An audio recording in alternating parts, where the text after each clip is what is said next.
وهي $100. هذه $100 مقابل انك انت تحرق العلم الاندونيسي، انك انت تحرق العلم الاندونيسي. ممكن تديني $100؟ تفضل. الان انا مستعد احرق $100 الامريكي وما احرقش علم دولة اسلامية، وما احرقش علم دولة اسلامية.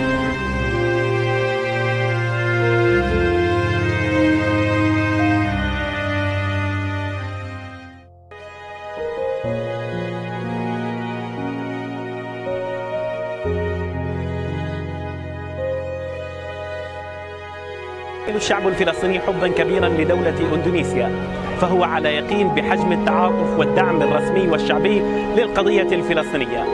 هيا لنرى ماذا تمثل اندونيسيا للشعب الفلسطيني. شو اكبر مستشفى موجود في شمال قطاع غزة ومين اللي انشأ ودعمه؟ والله اكبر مستشفى موجود في قطاع غزة هو المستشفى الاندونيسي. هذا العلم علم دولة ايش؟ دولة اندونيسيا اكيد. اذا ممكن تمسك لنا العلم. طيب اول شيء هذه قداحة امسكها في ايدك، وهي $100. هذه $100 مقابل انك انت تحرق العلم الاندونيسي، انك انت تحرق العلم الاندونيسي. ممكن تديني $100؟ تفضل. الان انا مستعد احرق $100 الامريكي وما احرقش علم دولة اسلامية.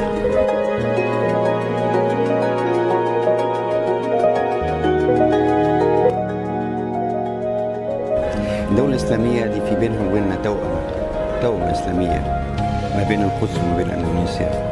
تأكد تماما ان الدولة الإسلامية هذه لا يمكن ان نكون واقفين جنبها ومعها في كل ازماتها حتى في عيد استقلالها.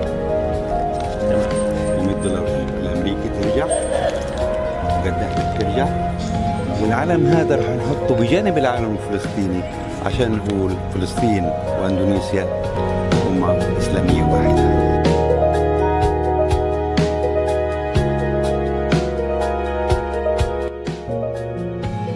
بارك الله فيك. الآن في عيد استقلال أندونيسيا ال75، شو بتتمنى لأندونيسيا؟ الرخاء، الاستقرار، ونتمنى للشعب الاندونيسي الخير والرفاهية. خذ وقتك دقيقة. تفضل. نسألك، تعرف معلومات عن أكبر دولة إسلامية في عدد مسلمين؟ اندونيسيا رابع دولة في العالم. عدد سكان موجود في اندونيسيا. الآن فرجيك علم، تعرف إن علم دولة إيش؟ اندونيسيا. هذا علم دولة اندونيسيا. صحيح. امسك هذا العلم.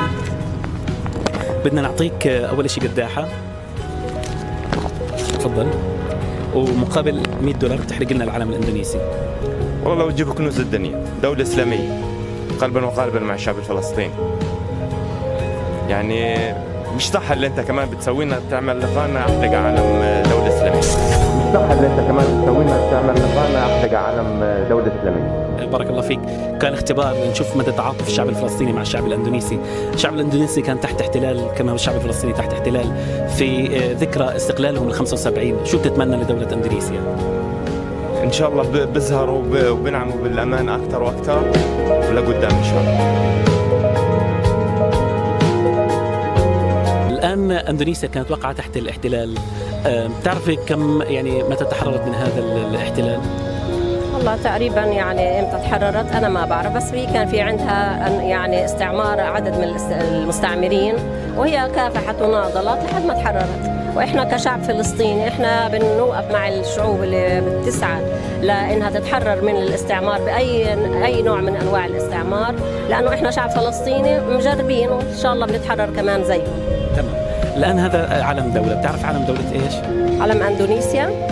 علم اندونيسيا، بنحيي علم اندونيسيا، وان شاء الله بنعلقه على اسوار القدس مع علم فلسطين، وان شاء الله بنعلقه على اسوار القدس مع علم فلسطين.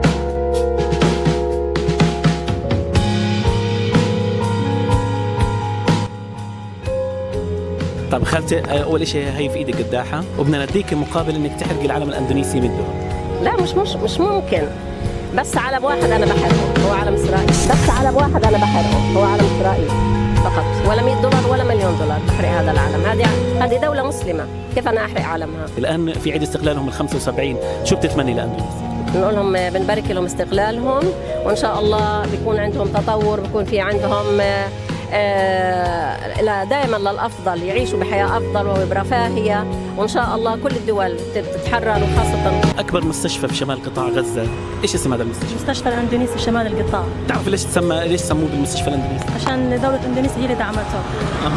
الدعم الاندونيسي لقطاع غزة وقف عند المستشفى الاندونيسي، ولا بتعرف انهم يعني في لهم دعم آخر؟ طبعا لهم دعم آخر، قدموا مساعدات طبعا اللي هو للأيتام طبعا، ومساعدات خيرية للشعب الفلسطيني. طب نسألكم عن علم أي دولة هذا؟ علم اندونيسيا. بتوافقي الإجابة؟ طبعا أكيد بوافقها. طيب هي علم إلك وهي علم إلها. الآن هي قداحة معاكم، وهي مقابل انكم تحرقوا العلم بدنا ندي $100 لكم. بتقبلي تحرقي هذا العلم؟ لا.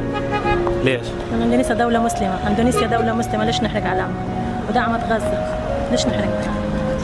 طبعا لا، لانه اندونيسيا طبعا دوله مسلمه ودعمت فلسطين وساعدتهم وقدمت لهم كثير اشياء طبعا للشعب الفلسطيني، بالذات اللي هو ساعدوا، قدمت مساعدات خيريه واشياء ثانيه، والمستشفى الاندونيسي هنا عنا في لهم، وبنحب يعني نقدم لهم كل الشكر لهم على جهودهم معنا.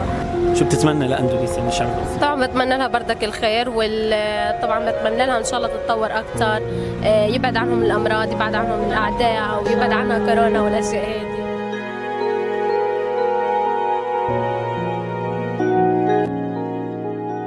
بدنا نسألك، أكبر مستشفى موجود في شمال قطاع غزة؟ تبع اندونيسيا. اللي عملته للشعب الفلسطيني. عملته اندونيسيا للشعب الفلسطيني؟ نعم. طيب الآن هذا العلم تعرف علم دولة مين؟ علم دولة اندونيسيا الشقيقة للشعب الفلسطيني. الآن لو أديناك هذا العلم، تفضل امسكه، وأديناك معاه هذا $100 وقلنا لك مقابل انك تاخذ هذا $100 احرق العلم الاندونيسي، احرق العلم الاندونيسي. بعرفه ربطا باتا. يعني في ظل هذا الوضع الاقتصادي الصعب، يعني بتكون $100 شيء مناسب لانسان مقابل انه يعمل هيك. دولة صديقة اغلى من $100 واغلى من $1,000,000.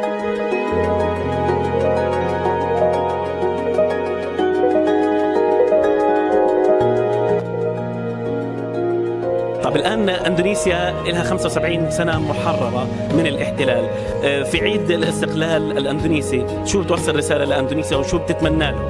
بتمنى انه الله يوفقهم ويزدهر الخير والرخاء معهم، وانهم دائما يقفوا مع الشعوب المظلومة كالشعب الفلسطيني.